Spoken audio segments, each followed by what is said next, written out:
orang yang menerima sogok masuk neraka. Wah, sedih hatinya. Ya, sedih hatinya, lalu ditaruh lagi di jalan, ambil. Saya enggak mau. Jadi masih ada orang zuhud di Indonesia.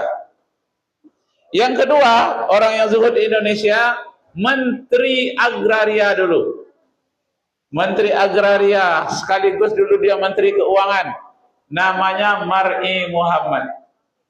Tercatat dalam sejarahnya. Mar'i Muhammad ini megang duit miliaran sebagai Menteri Keuangan.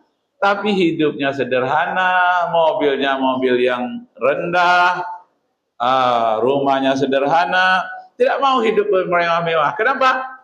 Dia bangga dengan hidup yang sederhana, seperti kehidupan Rasulullah dan Umar bin Khattab. Nah, lalu diperiksalah, ada orang memfitnah dia, Menteri Keuangan banyak duitnya, disembunyikan.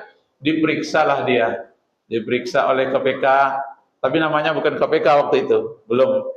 Diperiksa, ketemulah dalam dompetnya duit 20.000. Wah, ketemu 20.000, itu katanya itu pun akan disumbangkan ke musola nanti setelah dia sholat isya.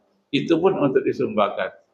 Istrinya terheran-heran melihat dia, anak-anaknya, kenapa seorang menteri hidupnya sangat sederhana, luar biasa. Nah, ada hadis Nabi mengatakan kalau kita ingin selamat seperti itu, salasun muhlikat, ada 3 jerat yang akan merusak kita. Jerat-jeratnya itu, jangan kita tempuh jerat itu. Kalau kita masuk di situ pasti kita rusak. Itulah yang dihindari oleh Mar'i Muhammad, yang dihindari oleh Jenderal Kapolri Hugeng Iman Santoso.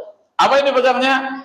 Salasun muhlikat. Ada 4 yang menjadi jerat merusak. 3. Yang pertama, hawahu muttabi'un. Orang yang mengikutkan tentang kemewahan dunia. Jadi apa kemewahan dunia? Dia ikutkan. Bagaimana supaya dia dapat? Atau berutang. Itu namanya hawahu muttabi'un. Mengikutkan kehendak keinginan untuk bermewah-mewah. Itu dihindari oleh dia. Yang kedua, dia mencatat, ingat, ada berapa tadi? 3 jerat. Yang pertama, hawahu muttabi'un. Orang yang punya keinginan untuk bermewah-mewah, mengikutkan kehendak hawa nafsunya. Yang kedua, namanya sukhun mutta'un. Orang yang tak mau berbagi dengan orang lain.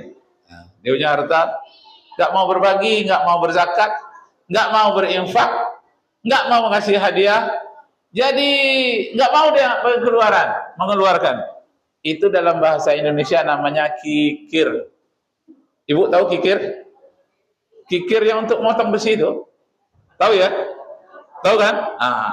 Jadi kalau kikir itu untuk motong besi, kikirnya kecil aja, besi besar diiris terus, akhirnya besi yang besar itu putus. Dia tidak mau luak sedikit pun. Itu namanya kikir. Tidak ada luak kikir itu. Besi putus dibuatnya. Kikir. Nah, dalam bahasa Indonesia disebut kikir.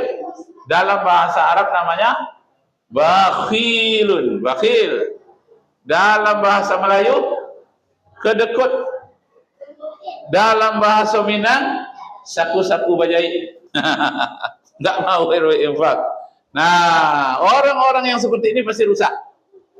Kata hadis Nabi tadi, muhlikat, termasuk bahagian dari yang merusak. Makanya Mar'i Muhammad tadi, duitnya hanya 20.000, di dalam sakunya enggak pula untuk dia. Dia infakkan. Luar biasa. Orang seperti ini biasanya disambut oleh malaikat alam barzakh, jaga kubur, karena sudah meninggal ya. Kenapa? Karena bumi ini merindukan dia untuk bersalaman dengan dia. Tapi kalau orang yang tidak seperti itu, bumi ini akan menghimpit dia. Kalau dia tidak. Nah, Bapak Ibu hormat,